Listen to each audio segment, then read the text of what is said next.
we're excited to talk about something that's very, very important to our community. We actually took on this topic, I want to say about 8 years ago, when I was chair of the DC Latino Caucus. And the reason why we touched on it was because we noticed that a lot of the boards and commissions for the city didn't really have a lot of Latinos appointed to those boards. And people came out to us and were saying, well, how do we participate in that process? We don't understand. We know that they're important. They're an important part of government, but we don't know how to do it. We don't know what is it that you need to do to be able to get appointed to some of these commissions. And so hopefully that's what the director is going to talk to us about. How do we get there? Is there any vacancies? And what do we need to do? But before I do that, I wanted to say thank you so much to our hosting organization here, Vida Senior Services. I will come up and say a few words in a minute, but first let me recognize the leadership and the board members of the DC Latino Leadership Council, starting with the Vice President, Dr. Julia Laras, who is right here. You want to just get out and say something about Just hello, I'm glad to be here. I'm glad to be back active in the community. I kind of took a break, but I'm glad to see young people who are ready and able to work on issues that we all care so much about, and people my age too. All right, she's our vice chair. Our secretary is actually doing the job of recording today. That's Ilsy. Ilsy, would like to say a few things real quick? I just want to say I'm very thankful to be surrounded by every one of you guys. I know there's a lot of work to be done, not just in DC and overall and across the country. So it's good to great minds to come together and create many different foundations that will benefit the community, not just today but for years to come. So thank you. Wonderful. Travis, you want to say something? Hi everyone, I'm Travis. I'm new. I'm a newcomer to the DC Leadership Council, but I'm really looking forward to working with all of you guys to help progress the community and making sure to empower the Latino community as much as we can. Wonderful. And Milka, who just made it, come on closer so we can see you and just introduce yourself there. Hi, Milka Guzman, also a newcomer, and I'm going to echo the words that folks have said. I'm looking forward to working with you all and lots of the great work that's going to get done. So. And the last, let me just recognize real quick the chair of the DC Latino Caucus who's here, Dr. Sylvia Martinez. It's wonderful to see young people, and I love it. So they're up and coming leaders of the community, and also this issue about belonging in commissions, etc. It's all very, very, very important for us to be immersed in all of the activities of the city. So it's wonderful. And we were just joined by one of our helpers there, Jonathan. Thank you so much for being here. Awesome. And so now, let me leave you who is going to introduce the director, also the last, I think, person who is part of our board, the director, Mario Cristaldo. Well, thank you. Thank you so much. How is everybody doing tonight? Doing great. Well, Vida Senior Center, we're here tonight. It's actually one of the oldest Latino-based organizations here in the District of Columbia. So we've been, at first, it was an organization that was going around organizing Latinos in different issues. But since 1974, we've been focusing on seniors. So we have our rich history, and on that spirit, I welcome you tonight here because we're going to be discussing something so important to all of us in the community. And this is your home, this is your house. Tu casa, mi casa. So welcome everybody. And if you want more information about us and the things that we're doing, I'm going to be here available for you after this event. So welcome again. Thank you. Well, I thought he was going to introduce you. We don't need to do so much talking. We just want to get right into it. The importance of this can't be overstated. We're so grateful to have you here, Director Walker has been with the administration since day one. He's been doing a great job. He's in charge of appointments, basically citywide, and now it's doing board commissions. I read a lot about you. I know that you worked with many communities, the LGBT communities. Many has been an activist throughout the city and has done so much work.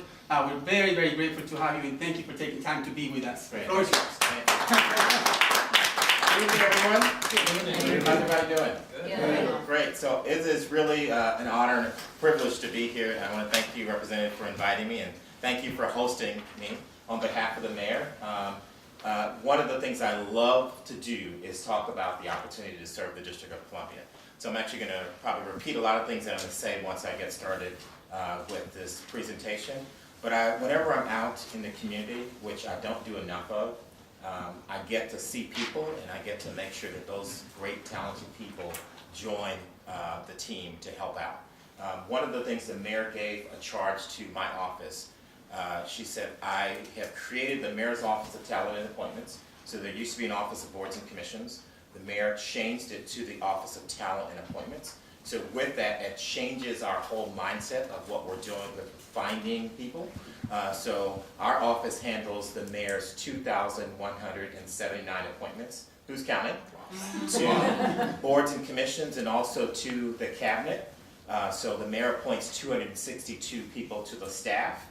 And so everybody else are boards and commission members. The majority of which are people who are passionate, as she is, about making the District of Columbia the best place possible with inclusive prosperity and a path to the middle class for residents of Washington, D.C., and inclusion of everybody. And so many of those people are volunteering on 174 boards and commissions in the District of Columbia. And I always say, if you think about an issue that you're passionate about, D.C. probably has 2 boards that's focused on it. So I'd like to just see how many of you are currently members of the Board or Commission. Please, lots of people. So one of the things that I will commit to doing, that the next time I'm here, there won't be 2 hands going up. As the representative said, the District of Columbia can't do its work without boards and commissions. So boards and commissions play extremely important roles, whether it's regulating an industry, like how do you become a nurse, is regulated by volunteer members who sit on a board or commission. You know, what's the policy that we do to include Latinos in the District of Columbia? Our volunteers who sit on the board that actually Catalina used to sit on with the Mayor's Office on Latino Affairs. You know, how do we make a better transportation system? The mayor appoints people to the WMATA board who are volunteers. So boards and commissions are extremely, extremely important, and the District of Columbia cannot function without people who are stepping up to the plate and serving on boards and commissions. So I'll give everybody a handout, and I'm going to run through the PowerPoint slide. Feel free to stop and ask questions along the way. And then I'm going to reference one of the things that I challenged my team to do was how do we show people on one piece of paper 174 boards and commissions. So this is what it looks like. And it's in like a 0.2 font. But one of the things that I will reference and I'll go back to is the mayor charged this office with doing several things. Number 1, Office of Talent and Appointments. Go find people who want to serve the government, whether it's someone she might appoint as a staff person, but someone she's going to appoint to a board or commission. So we changed and we're really aggressive. We could go and do meetings like I'm doing today. We post every single board and commission is posted online. Because one of the things the representative talked about is like people not even knowing what existed. So every single board, all people who are appointed to that board, all people who are currently serving on that board, all the vacancies that board has. And when those term ends, you literally can find it online at mota.dc.gov. The District of Columbia's websites are all mobile enabled, so literally from your phone, you can search boards, you can apply for boards. And it's one of the things the mayor wanted to do to make it easier for people to join boards and commissions, but more importantly, make sure the community is informed about it. So as I mentioned, there are 174 boards and commissions that are currently active in the District of Columbia. And I know that the Council of the District of Columbia has proposed at least 4 or 5 additional boards that will potentially come online in the next several months. And I mentioned the important work that boards do. So of the 174, 91 of them are advisory boards. So they help agencies of the District of Columbia or the mayor directly in coming up with ideas and strategies around particular issues. 51 of the boards are licensing and regulatory boards. primarily at the Department of Health, so nursing, physical therapy, massage therapy. There are 30-something boards and commissions in the health department that regulate the healthcare industry. And then the other are in the economic development cluster. So there's professional licensing boards like plumbing, mechanic, architecture, and interior design, accountancy. So there are a bunch of boards that fall in the economic development cluster that are professional and licensing boards. I mentioned the board makes appointments, appoints members to managing boards. So primarily these are independent organizations like MOTA that is separate from the district government, but as the mayor of the District of Columbia, she gets to make 2 appointments there. And then finally, there are some boards that are created mainly ad hoc that are really formed to shape policy. The mayor formed a task force, a housing preservation strike force, when she first started in 2015 that had a very set and defined scope of work. They did their job, they submitted a report to the mayor, the commission went away. So there are commissions that come on and go in that manner as well. So people get appointed to boards and commissions in 2 different pathways. By executive appointment, so the mayor has the appointment authority on some boards to just appoint people directly by a mayor's order. Then a second pathway is a confirmation act. So there's 2 sections of the confirmation act. 2E are boards where the mayor makes a nomination and the council of the District of Columbia has 90 days to review, bring the member in for a hearing, and confirm that member to that board or commission. And then there's a Confirmation Act 2F boards, same process except council has 45 days to act. So 2 different ways, 3 pathways to get appointed by a board. It's like saying how you want to serve.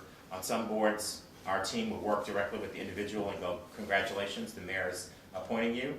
Another pathway will say the mayor is nominating you, and after either 45 or 90 days, you will then be confirmed as a member. And then on every board, there are 2 types of appointments the mayor makes. Government appointees, so these are people who work for the District of Columbia. Some boards have very defined seats that will say Department of Health designee, Department of Consumer and Regulatory Affairs designee, etc. So you must work for the government to fill those seats. The other seats are designated as public members, and the mayor has set a priority and a policy that where possible, those seats are filled by residents of Washington, D.C. who are not government members. So as a government person, I can sit in a government seat, and those of us who don't work for the government are not eligible to fill those. So the mayor said, no, I want you to go find talent and fill those public member seats with people who are residents of Washington, D.C. On boards and commissions. There are some that make it explicit, so the law says you can't work for the government, but as a policy for our office, the mayor said we are going to appoint residents to boards and commissions. The overwhelming majority of boards and commissions are volunteers. One of the things that people always ask is, I want to get on the board that pays. And I go, okay, let's walk our way through this. 174 boards and commissions. 15 of them have some sort of a stipend. So if you said, I want to join a board, I go, great, 174 opportunities. I want a board that gives me a stipend, 15. And out of that 15, the overwhelming majority of those appointees have very specific skill sets and qualifications. The Contract Appeals Board. Are you a contract attorney who has been barred in the District of Columbia with 6 years of contracting experience? So if the answer is no, so you went from 174 down to that 1, well then now you may or may not be qualified for it. And so of that 15, 4 of them are full-time jobs. The Contract Appeals Board, the Rental Housing Commission, the Public Service Commission, they're actually full-time appointees, and they work as though they're full-time employees. So people will go, yes, I want to go, join the Public Service Commission because I heard they make $150,000 a year, which is true. And I go, yes, are you the following? And in most cases, the answer is no. And then there's 11 boards that offer some sort of stipend, where they may or may not necessarily have those strict sort of background requirements, but then again the opportunities are limited. So you would go from 174 opportunities down to 11. So I always thank people in advance when they say I want to join a board, and I go, thank you for your service as a volunteer. because more than likely that's where we're going to end up. And that's where we do the best work for the residents of Washington, D.C. So the mayor launched a program to strengthen the relationship and engagement with boards and commissions when we started in 2015. As I said, we can't do the work of the District of Columbia without boards being fully functioning and active and fully staffed. When we came into the office and the administration, there were about 1,100 vacancies, seats that had expired and people were serving in them, or people who were serving in seats and not being reappointed, about 1,100. And the mayor said, we have to attack that, we have to address it head on, and we have to go out and be aggressive and find people to join boards and commissions. So the mayor started a fresh start approach with many things, and including with boards and commissions. And so one of the things the mayor said, we have to make this process easy for residents of Washington, D.C. to know what the boards and commissions are, to know what the available seats are, to understand what the requirements of those boards are, and to be able to apply for them. So we launched our website, mota.dc.gov, where again, all the boards and commissions are posted and people can have real-time information, including vacancies. We also looked at the vacancies that existed and said, how do we better align boards and commissions with opportunities? So let's go out and talk to people a lot more than we might have done in the past. Let's make sure, and the mayor tweets pretty regularly from her Twitter account about boards and commissions opportunities. Just increase the engagement overall with community members. The mayor said we have to better link current board members with the administration. So one of the things we did was give every member who's appointed a mayoral appointee to a board or commission as a DC email address. So it's usually their name at DCBC for DC Boards and Commissions, .dc.gov. That does a couple things. Number one, you are part of my team, you're part of the government, you're helping us get this work done. Number two, it offers some protection. As a board member, the actions that a person might be doing could be subject to FOIA. And I don't know about you, but if someone wanted to take a look into my government email address or my personal, I'm going to pick the government every time. So we give every member a DCBC email address, again, to protect them and also make sure that they are more engaged with the mayor. The mayor said the mayor's office of talent and appointments will have an open door policy. People will be able to come in and visit our office. You will go out and talk to people about the importance of boards and commissions. We pretty routinely, and I do it on Saturdays mostly, go through our database and just start calling board members. Hey, how's it going? How are you? Is there anything we can do to be more helpful and inclusive with you? Because we will, again, this is our team, and we want to make sure people are engaged with us as much as possible. The mayor does a number of swearing-in ceremonies. Did you come out? The mayor does swearing-in ceremonies with boards and commission members. Again, because one of the things that sometimes happens is, if this was a board and I just came and swore everybody in, you'd go, great, we're this board. But what you don't see is the other 174 boards. And so it is a great day, and I love it when the mayor is there and we have 70 to 80 different boards with hundreds of people there who are board members and with their family getting to witness the boards and commission ceremony and seeing the team that Mayor Bowser's put together. Our next swearing-in ceremony is December the 16th. It's a Saturday at 11 a.m. So those of you who are interested in joining boards and commissions, we may be able to get you on and get you sworn in at the next ceremony. And then I talked about our desire and our process of engaging better with board members. We also know that training is important. So it's not just enough to just say, congratulations, Catalina, go, you're on the board. We like to make sure, and the mayor set a priority of making sure we have the most ethical government in the history of the District of Columbia. So all board members are required to go to a government ethics training, which is the exact same one that I go to as a staff person, that talks about the rules and regulations related to ethics, like things we can and cannot do as an appointee of the government, and also talks about the Open Government Act. And again, it's just an opportunity for us to get our great board members together to meet each other. I talked about our new website that I'm going to show you in a second, that I hope people are using. Actually, I know that people are using it, but I hope that all of you will take a look at it. And we are always open to feedback. So again, it's MOTA, MOTA.dc.gov. Would love your feedback. I hope it's user-friendly, but it's probably user-friendly in my head.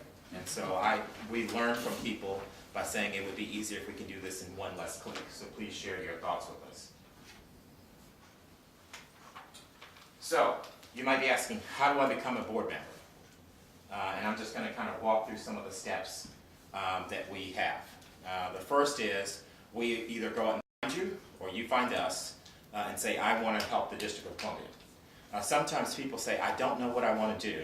And then again, I go, don't worry, we're going to find a place. We're going to find a spot for you. So if you go, I am interested in arts, I would go, there's 4 commissions that we can think about that are directly related to arts. So let's talk about one of those. Or I want to, help with recreation.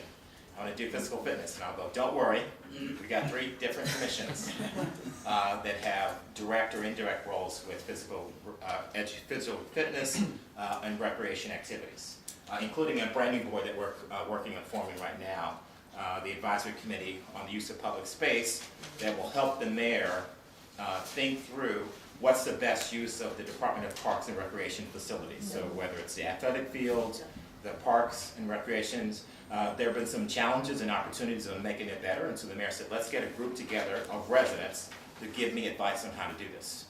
And so we're actually forming this brand new board right now. So an interest happens. Then we, again, this is a personnel matter from our perspective, and so it's an application.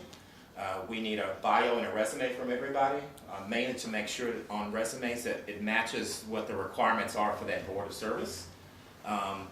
My team will then work with the individual. In almost most cases, every board has a government staffer who's assigned to that board in the government somewhere, like the Board of Nursing. There's an executive director that manages the Board of Nursing, so we would get those 2 together. We would do an interview.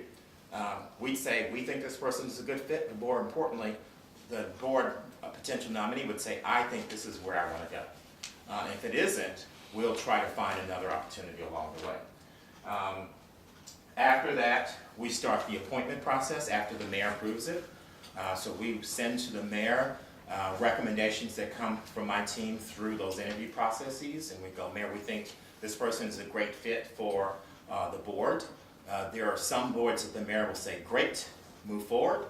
There are other boards that the mayor will say, fantastic, let me have a conversation with this individual. And some boards the mayor makes the appointments, she makes the conversations directly. After that, we would start the appointment process. So either a direct mayor's order, like I talked about, or we would go, now we're going to do legislation and send it to the council, and they're going to confirm you in 45 days or 90 days. So the start to end time from when we speak to someone to when they are actually serving on that board could be as short as 3 days, if it's an executive appointment, as long as 100 if it goes to the council. And we've been working with the council to move nominees through the process a lot faster. And after all that, the person is confirmed, and then the mayor will swear them in, as I talked about at one of the swearing-in ceremonies. So those of you who are interested in joining the board, let's get it done by December 16th, and we'll have you sworn in by then. I went through that quickly, and what I want to do now is show you the website that I've been bragging about. So mota.dc.gov, I actually went to a different spot first. Let me try something first here. That's not my Twitter. So the Mayor's Office of Talent and Appointments is what you'll see if you go to mota.dc.gov. If I can get it below here, there we go. And so on the website, it will take you to 2 different pathways again. So the executive and accepted service appointments, so those are 262 staff people that the mayor appoints. But more importantly, let's focus on the boards and commissions. And so from this main page, you can get to either, hey, I want to check out an opportunity to join the mayor's team as a political appointee, or I'm going to join the mayor's team as a political appointee to a board and commission. And so if you go to the boards and commission page, it will show you a bunch of different options. It will tell you, let's think about what sort of board you're interested in. Education, and we align it by the deputy mayor clusters. Education, and if you click there, it will take you to the boards that are aligned in education, economic development, economic opportunity, government operations, public safety, and justice. And so we've aligned the boards around those major themes. And so some people who are not quite sure where to go, we tell them to start there. Or you might go, I just want to zero in and I want to find out what vacancies you have. And then you'll be able to just do that by going to the vacancy report, and it'll actually bring something that looks like this up. And this is what I obsess about every single day. So this represents roughly 1,700 mayoral appointees to boards and commissions. And so my goal is to have no red on this picture here. These are current active boards. These are boards and commissions and the seats around those boards. So the green is good. We want more green. These are people who have gone through the process. Their legislation is done. They've been appointed by executive order or confirmed by the council, and they're in a seat and it's active. Then we have people that are in progress. So we've created their legislation, and either we're working on the mayor's order or it's at council as new members. That's new members in the blue. The light blue is people who are being reappointed. There's some people who are so great at what they do or so interested in what they do, the mayor says, yes, let's reappoint Steve for another term. And then what we do is this yellow here, when we talk to someone, because then we want this website to be real time. So if someone says, I'm interested in the Child Fatality Review Board, my team will go, I'm going to put this vacancy on hold. So if we think about putting a bid on a house or an apartment, as soon as you sign and say, I'm interested, they go, let me take it off the market. If it doesn't work out, we'll put it back on the market. So those are what we call members in progress. I'm sorry, offer extended. And then what I don't want to see is red. And those are seats that are totally vacant. So right now, there are 99 vacancies in the District of Columbia, which is more than I want, which is less than we started with, but still a lot more than what the mayor and I want.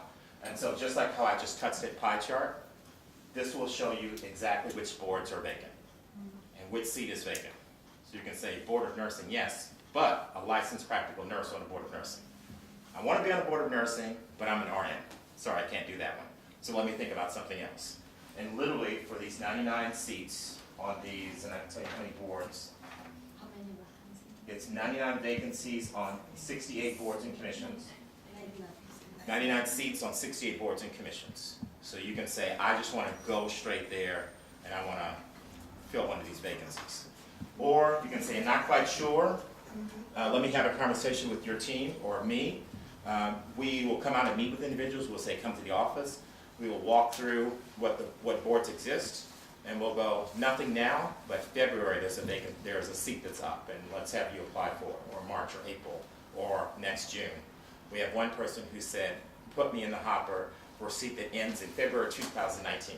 And say, remember that I want to join this board. I know it's February 2019, but don't forget about me. And we keep going, hey, there's vacancies right now. But again, we literally have it that stratified. I can tell you every single seat on every single board, who's in it, and when their term's in. And that's just what the mayor says we have to do to make sure everybody in the District of Columbia know what those opportunities are. So that's who we are. I definitely want people to take a look at this. Tell us if this website is as friendly as I think it is, but more importantly, help us and help the mayor make sure the District of Columbia is the best possible. We have 99 seats. And I got some people here that can fill some of those seats. And I would be happy to answer any questions that you may have as well. Thank you so much for that wonderful presentation. Let me start the questioning with the basic. I know for a lot of federal job, for all federal jobs, you have to be a U.S. citizen. Not so clear about government and the local government, but how about for boards and commission? If you have a green card, can you apply? Can you be appointed to one? Yes, there are several boards that the restriction is you must be a D.C. resident. So we've set that policy in general, but there are some boards that say you must be a resident of Washington, D.C., and not only resident of Washington, D.C., but X number of years. So in general terms, we always put a priority on people who live in Washington, D.C. So you could be from Honduras, like my family is. But once you're in Washington, D.C., you're a resident of D.C. Yes. Some staff from your agency, they called me about apply for volunteer. But she asked me about the W-9. Why? It's a volunteer position. It wasn't from the mayor's office in talent appointments. Yes, yes. What we ask for is if you have a bio or a resume, because again, depending on the board, we are required to validate that you have the experience that's required. So the easiest way for us to do that is by getting a resume. That is all we ask for. We do and then let me take that back. Then after that, required by law, we check to make sure that you are okay with your taxes.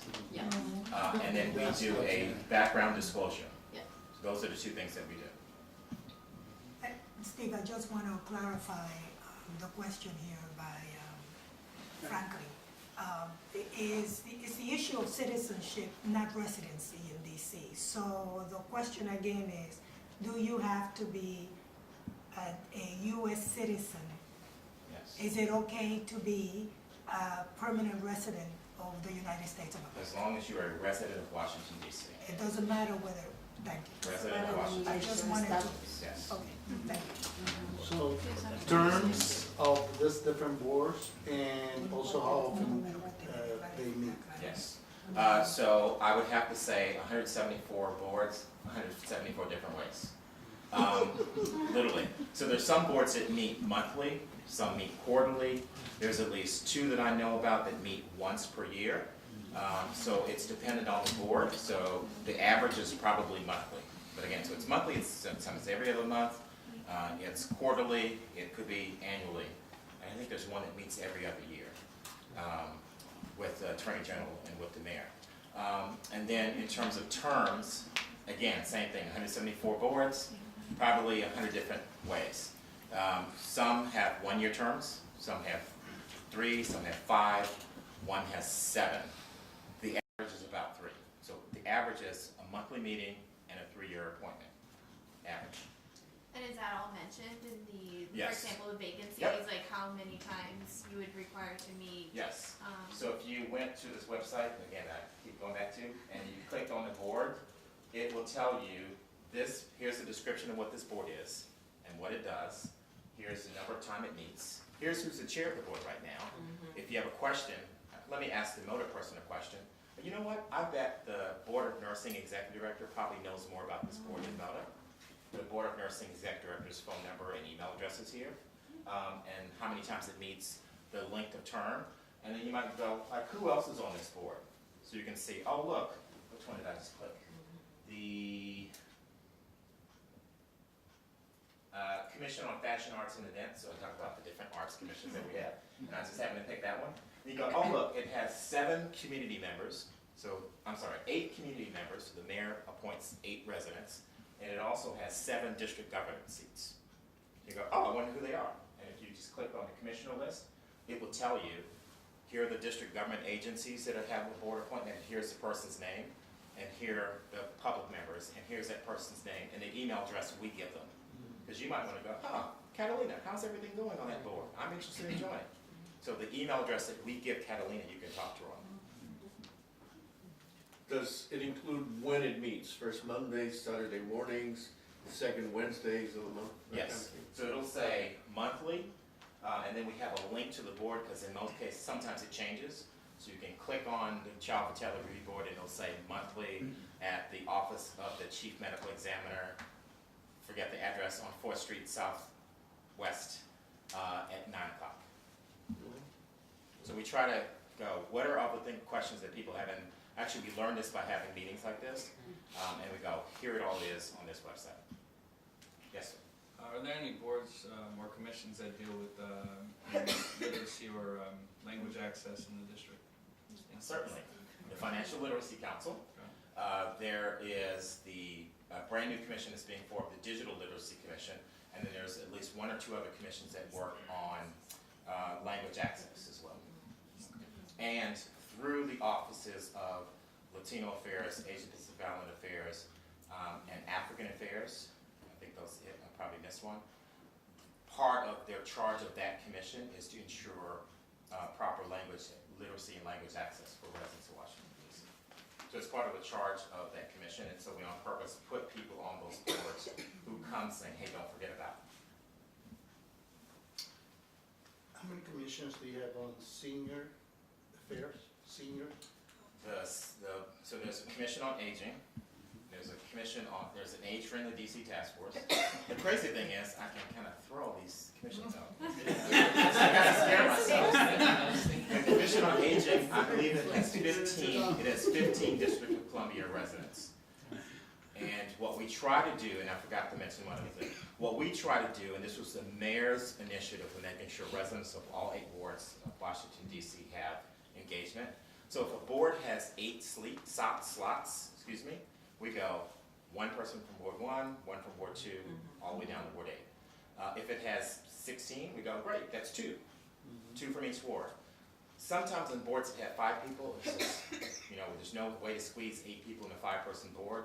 And what we try to do then is go, let's at least try to have as much geographic distribution as possible. So not all 5 of them are from Ward 3, or not all 5 from Ward 8. Let's get as much geographic distribution as possible. Then we take another matrix and go, hey, we just can't have all guys on a board, or all girls on a board. Hey, we got to have diversity of where people are from as well, ethnicity as well. So we take all of these matrices and go, this is why I always tell people, come to me and say I'm interested in an issue, and I have 3 or 4 boards I'm interested in, because there are some times when we do all those matrices, even though you're super qualified, we go, sorry, we actually need a Ward 7 resident, and you live in Ward 1. But our team kind of does all this together. Yes? What's the situation